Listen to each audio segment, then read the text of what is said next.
Hey guys, Caitlin Severson, Shane Severson, Team Severson, Legacy Realty. Man, that is a mouthful. That's a lot. That is a lot.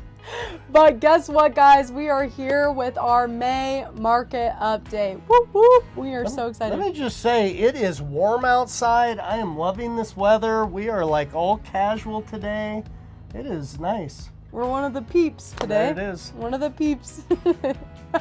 He named this series What the Heck. I'm going to name it What's Up, Peeps? But let's get started with our numbers. Okay, the closed in 2026 was average home closing was 813,429. In 2025, it was 819,636. So that's really odd. I don't think I've ever done a market update or studied the stats with my dad and seen that we've gone down in the average sold price. We are close to a 1% drop, but we're actually at a 0.8% drop, but we're close to 1%, which is crazy. Hey guys, month supply in 2026 is 1.6. In 2025, it was 3. So we have gone down 50%. And honestly, I love that you titled this What the Heck, because it genuinely makes no sense. We talk about supply and demand all the time, and to think that our supply has taken a massive dip, but yet prices are dropping, and it's just, this whole market is funky. So I'm so glad that we're able to sit here and kind of talk with you guys about what we're seeing. So how about you kind of talk more into that? Yeah, I think one of the most confusing things in our market right now is we're saying that the market's only dropped 1% and just under 1%. And when people are calling, lots of clients right now calling saying, hey, we want to list our house, and the values in their neighborhood have dropped like 100,000. So those two numbers don't make any sense. So I want to talk about a lot of what's going on. It's going to be a little bit longer of a video if you want all this data. But why is that? Why do those stats look like that? What's going on in the market? Like, a lot of it just doesn't make sense. And there's a lot going on right now. So I just want to talk about a couple things. Long-term appreciation is pretty steady on average the way it's always been. But we're seeing a lot of fluctuation with the economy, the world, what's going on. And so long-term appreciation average is about 6 to 7% a year.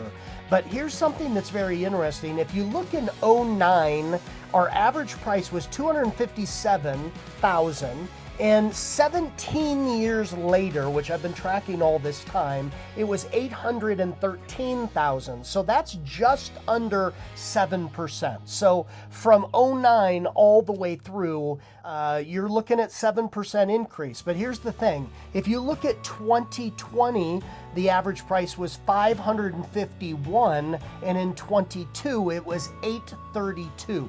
That's a $300,000 jump in home values in 2 years. That's a 40% increase in 2 years. So basically what we did is we had this huge, massive jump because, and we talk about this a lot, because of COVID, because of interest rates. So we basically borrowed, if you look at 40%, we borrowed almost 6 years of appreciation until it levels out. If you look at the curve overall for history, we're right on track. It's not lower, it's not higher, it's right on track. But we have this massive jump and then drop. So we just have some borrowed appreciation that happened.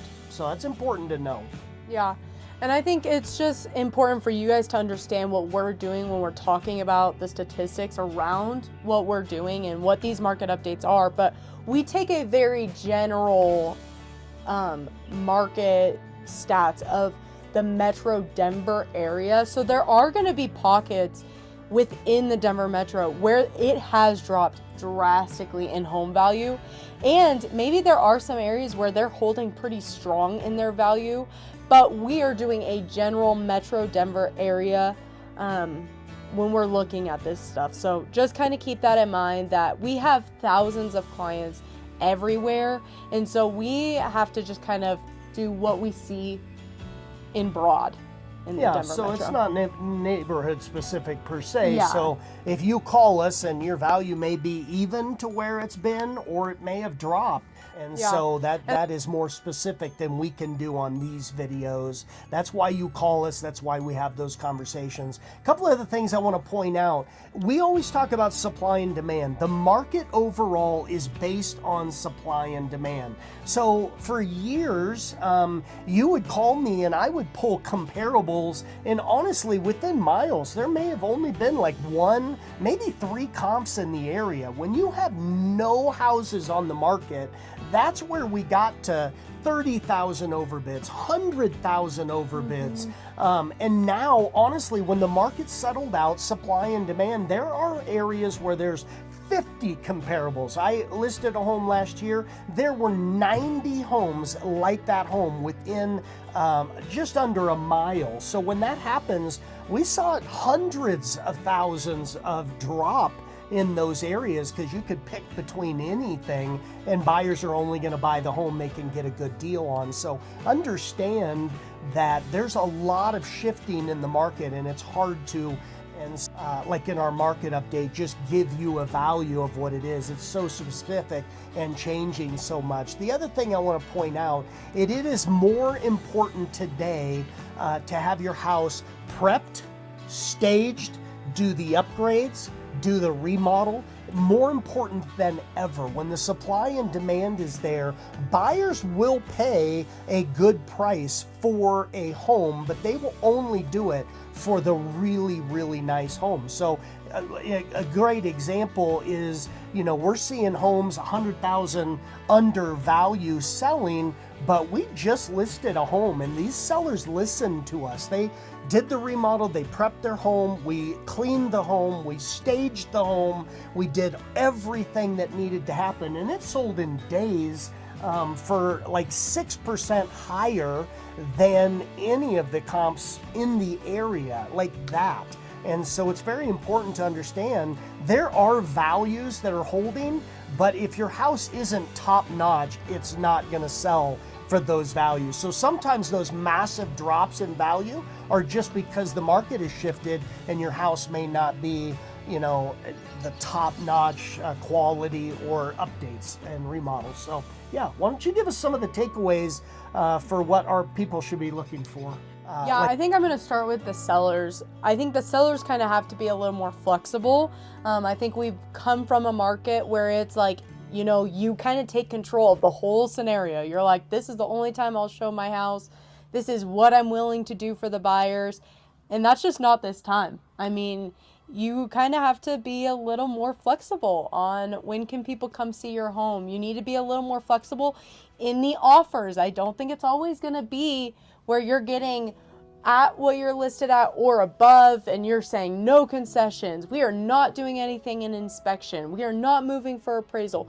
Like, there's just a lot of things that probably need to change a little bit in the seller's perspective.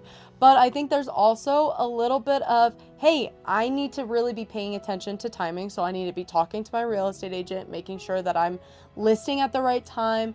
And then honestly, just making sure your home is in good condition. I think we can both agree on this, is a lot of buyers are scared to jump into the market right now. I think it is a little bit scary. I think people are like, what is going on with this market? That they have some hesitancy. And so you want to make sure your house is the best looking house. You want to make sure, okay, this one is going to catch a buyer's eye.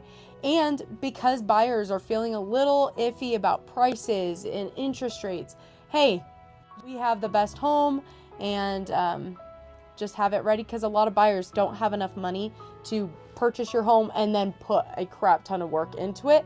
But buyers, here's something for you, is if you do buy homes right now, they are 3 to 5% lower than we have seen in a long time. So if you jump into the market, you are saving a lot of money, to where if you can do the work, put a little bit of money in, you are getting a phenomenal deal.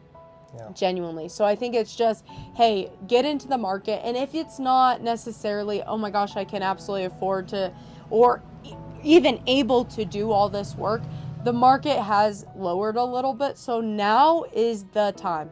I would say we both would agree. You need to be talking right now to your lenders. You need to start getting your foot in the door and kind of seeing what you need to do, because we're about to get into a great season. It's already a phenomenal season now. I can't even imagine what it's going to be like here in the next couple of months. So you need to be kind of getting prepped and ready for that. And then lastly, investors. Guys, we have not seen such great deals for investing, and now is your time to jump in. If you're able to fix up a property, I think now is going to be an ideal time to get into some cheaper properties and then fix them up amazing to where the homes that the buyers want, you can provide. So I just think that now is probably your time. All right. I hope that helps. God bless. We'll see you guys next month.